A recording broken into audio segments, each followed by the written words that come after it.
भारत या ज्यादातर एशियाई देशों में आधिकारिक मीटिंग का मतलब है गंभीर चर्चा। इसमें परिवार या खासकर बच्चों को लेकर आने जैसी बात सोची भी नहीं जा सकती। लेकिन सुपर पावर अमेरिका समेत ज्यादातर विकसित देशों में ये कॉमन प्रैक्टिस है। नेताओं समेत अधिकारी भी जरूरत पड़ने पर बच्चों को अपने साथ ले जाते हैं और मीटिंग में वे साथ ही बने रहते हैं। ठीक यही चीज हाल ही में अमेरिका के ब्लेयर हाउस में दिखी, जहां पीएम नरेंद्र मोदी से मुलाकात के लिए एलन मस्क अपने 3 छोटे बच्चों समेत पहुंचे थे। अमेरिका में बेबीज एट वर्क का चलन 80 के दशक से दिखने लगा था। ये शीत युद्ध का आखिरी पड़ाव था। पहले ही 2-2 लड़ाइयां झेल चुके परिवारों में अब दोनों ही पेरेंट्स कामकाजी होने लगे थे। ऐसे में छोटे बच्चों को कौन संभाले? तो अक्सर महिलाएं कामकाज की जगहों पर ही बच्चे लेकर जाने लगी। लेकिन छुटपुट मौकों पर संसद के लिए माना जाता रहा कि ये गंभीर और संवेदनशील जगह है जहां बच्चों की मौजूदगी नहीं होनी चाहिए। 90 में इस पर बहस तो छिड़ी, लेकिन कुछ नहीं हुआ। साल 1996 में डेमोक्रेटिक सांसद कैरोलिन मेलोनी पहली बार पार्लियामेंट में अपने छोटे बच्चे को लेकर पहुंची। इसके बाद सिलसिला चल पड़ा। अक्सर महिलाएं सांसद में या आधिकारिक मौकों पर बच्चों के साथ दिखने लगी। आगे चलकर पुरुष भी इस लीग में शामिल हुए। लेकिन दिलचस्प है कि अमेरिका नहीं, बल्कि इस मामले में ऑस्ट्रेलिया और जापान ने बाजी मार ली। खासकर जापान जैसे बेहद पारंपरिक माने जाते देश के लिए ये एकदम नई बात थी। साल 2017 में जापानी काउंसलर योशितोमा ओनो जब एक मीटिंग में पहुंचे तो उन्हें बैठने से रोकते हुए बाहर निकाल दिया गया।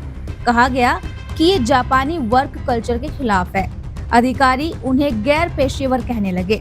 दूसरी तरफ जापानी जनता ने सोशल मीडिया पर ट्रेंड पापा गोज टू वर्क चला दिया। हाल में देश में पेरेंट्स के लिए थोड़ी नर्म नीतियां बनी और बच्चे मीटिंग्स में दिखने लगे। लेकिन अमेरिका की तुलना में ये कम है। यूएस में पेरेंट्स लगातार अपने बच्चों को लेकर अहम बैठकों में शामिल होने लगे। उनका तर्क था कि राजनीति या काम जितना जरूरी है, बच्चे उनसे कहीं ज्यादा जरूरी है। दोनों साथ साथ चल सके, इसके लिए साल 2018 में वहां एक बड़ा फैसला हुआ। सीनेट रूल चेंज ऑन इनफैक्ट्स नाम से एक नियम लागू हुआ। इसके तहत सीनेटर अपने बच्चों को पार्लियामेंट में ला सकते हैं। यूरोपियन यूनियन के पार्लियामेंट में भी infants in the chamber policy बन चुकी। इसके बाद से बहुत से यूरोपियन देश भी संसद में छोटे या बड़े बच्चों को भी लाने की इजाजत देने लगे। कई देशों में सदन चलते वक्त ही नवजात को ब्रेस्ट फीड कराने को भी मंजूरी मिल चुकी। इसे पेरेंटिंग इन पॉलिटिक्स कहा जाने लगा। राजनीति के अलावा कॉरपोरेट और एनजीओ भी इसे मंजूरी देते हैं, लेकिन केवल पश्चिम में। भारत समेत लगभग सारे एशियाई देश मानते हैं कि काम की जगह पर बच्चों को लाने वाले काम को लेकर गंभीर नहीं होते।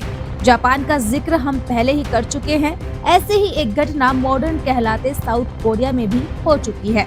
साल 2019 में कोरिया यूनिवर्सिटी की एक महिला कर्मचारी को ऑफिस में बच्चा लेकर आने पर जॉब से सस्पेंड कर दिया था।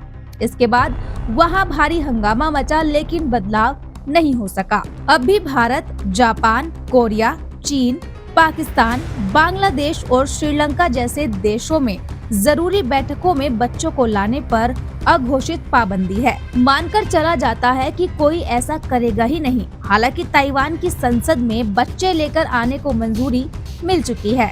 वहाँ कॉरपोरेट भी इसे लेकर हील हुज्जत नहीं करते। इसे लेकर दो मत रहे। कुछ का कहना है कि इससे प्रोडक्टिविटी बढ़ती है, तो कुछ इसे उलट मानते हैं। इस पर कई स्टडीज भी हो चुकी। अमेरिकी संसद की मंजूरी के साथ ही National Bureau of Economic Research ने भी एक रिसर्च की। इसके लिए 500 से ज्यादा यूएस बेस्ड कंपनियों ने 10,000 कर्मचारी लिए गए। कंपनियों को 250 में बांटा गया। एक हिस्से को बच्चों को लाने की इजाजत मिली, दूसरे में सख्त नियम थे। 3 साल तक इस पर नजर रखी गई। इसके नतीजे हैरान करने वाले रहे।